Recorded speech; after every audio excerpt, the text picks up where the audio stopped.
Ben and I playing again. I'm on the Greenskins. He's on the High Elves. Um, the funny thing about this is I saved this army and I named it the worst of ideas, and you'll see why. Let's go ahead and pause. Uh, so High Elves, he has a bunch of Wyvern Sea Guard. Uh, I think it's three. Is it just three? It's just three. He's got these white lions and two rangers, and then two Illyrian Reavers, which is a very small and pretty cheap army. And that's because he has Emmerich, who's like $3,000 on his dragon, or 3,000 gold. He's got a Noble, who's like one of the most expensive heroes in the game, and on his most expensive mount. And then Mage of Fire on the Sun Dragon. So, very elite flying squad and kind of cheap in everything else and small. Uh, I brought two Wolf Riders and two Spider Riders, one of each on each flank. Go over here. Here's the other one, and they're vanguarded up front. And back here I have my favorite Lord Skarsnik and Gobla and an Arachnarok. So, as you can tell, this is not my whole army because I brought a whole line of goblins that all are vanguard behind him. So I've got a whole bunch of what are these night goblins? A couple of them are fanatics. One's the 8 peak loonies, the Regiment of Renown. That's unbreakable. This is the warlords boys, which are basically regular night goblins, but they have armor sundering. I've got 3 night goblin archers. Nice thing about all these is they also stalk. And then I've got 2 of these nasty skulkers, one on each flank. And then all the way back here, these do not stalk, but I have them back in the corner. These squig riders, 2 of them, and they're anti-infantry. I think they're armor piercing. So let's go ahead and get started. So right away, we're going to start trading some skirmish fire. I'm going to realize I don't really want to be taking that straight on, so I'm going to move off to the sides. Oh, and I also have a knight or a goblin shaman too in the back that can vanguard. Goblin or Skarsnik can vanguard too, but I really wanted to keep him with the spider because I just did a Trixie Traps, I think it's called. Yeah, which makes both of them unspottable and gives them extra speed. And that was to keep his archers from just annihilating the spider. I mean, it's got 120 armor. It's pretty good and everything, but still, it's going to focus fire is going to bring it down. So get right into his, most expensive troops here. Now the spider is anti-large, so this isn't the best fight for him, and he's also surrounded by archers. But I immediately have my squig hoppers in here, just pushing off his archers, and then I decide to get into his rangers, who are kind of squishy.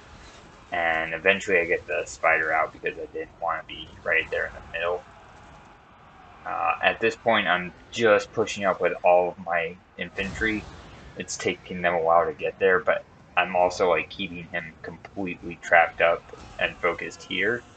So it's like right about now that he notices that they're back there. Skarsnik is doing fine. I did a Itchy Nuisance, super cheap, very nice spell. Got into his Rangers here and his Illyrian Reavers. They're probably going to end up winning that, but I mean, I've disrupted them and I got their Rangers off. Right now, I'm completely surrounded by Skarsnik, but he's really tanky, so he should be okay for a while. Running off those Illyrian Reavers. So basically, all of his gold is sitting here up in the air, and minus a few breath attacks. And now this burning head, which I apparently end up running into. Like, he's not getting much value out of them. Let's see. I bring back the spider, kind of just trying to keep it in the area where I see the dragon land. I'm like, oh, my Ragnarok's anti-large. That's a good place for him. I did get her back here, which is not.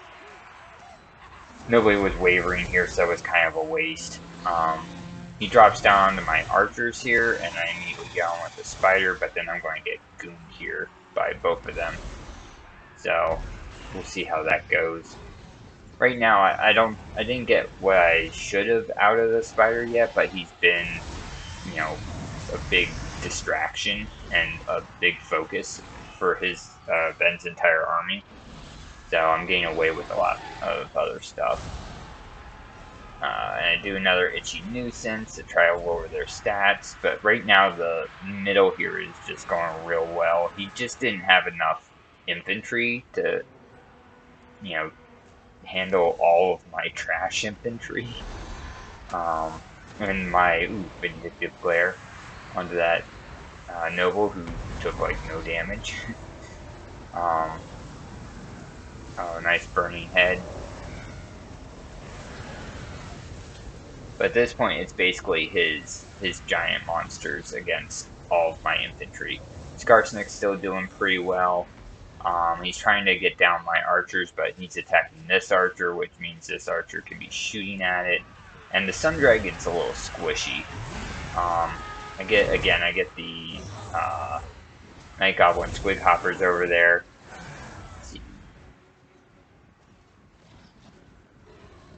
Another leadership thing for no reason.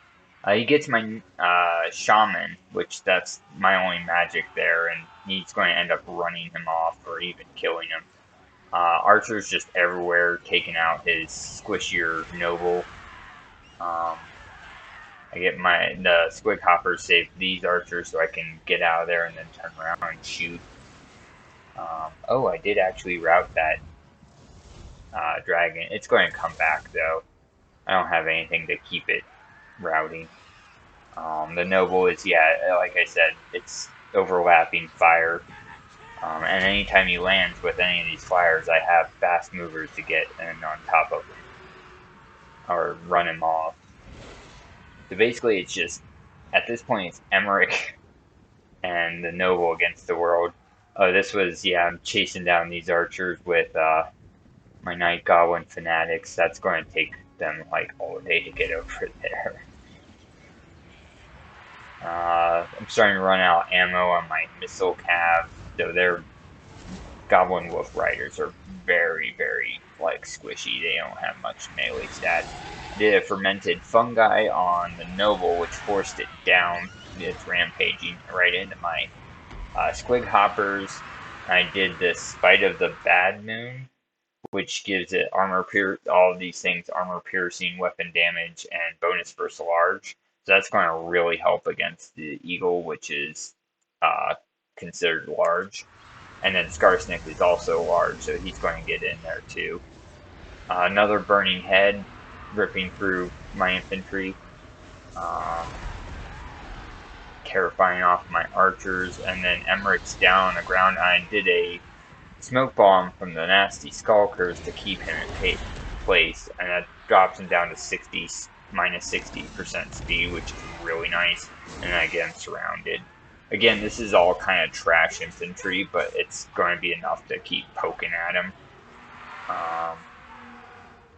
Oh, and I caught up to them finally, and I think here it comes. Come on. This is one of my favorite things about the Greenskins. It's coming.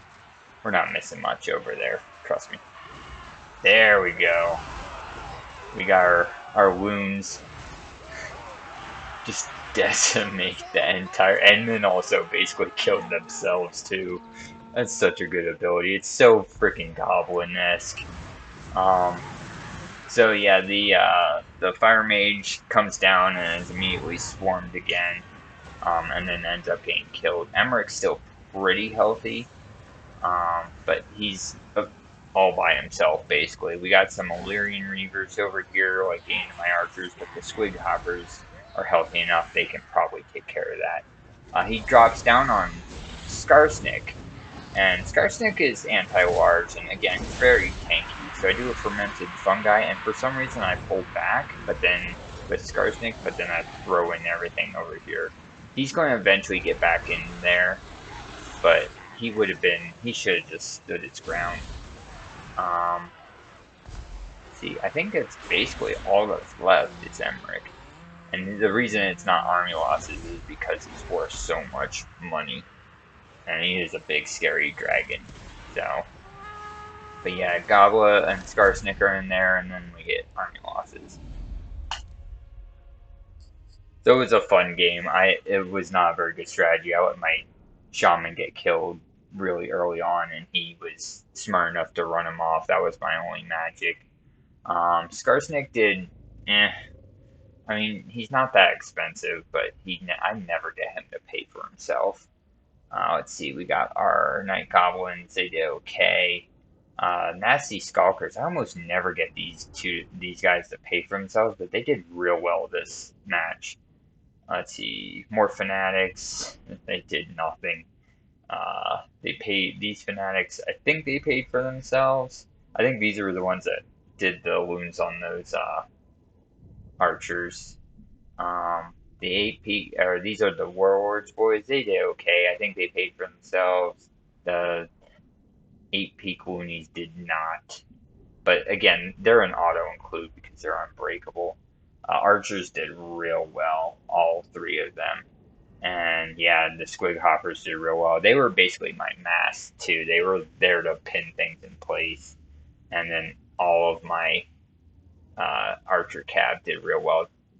Weirdly enough, 360, they still paid for themselves, so can't be angry about that. And the Spider at 1370 is not too bad, but it definitely, and it earned a Chevron.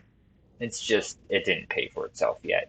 So, Emmerich did okay, his Mage did real well, and then everything else just kind of didn't. I think this was just way too much money in these single entities.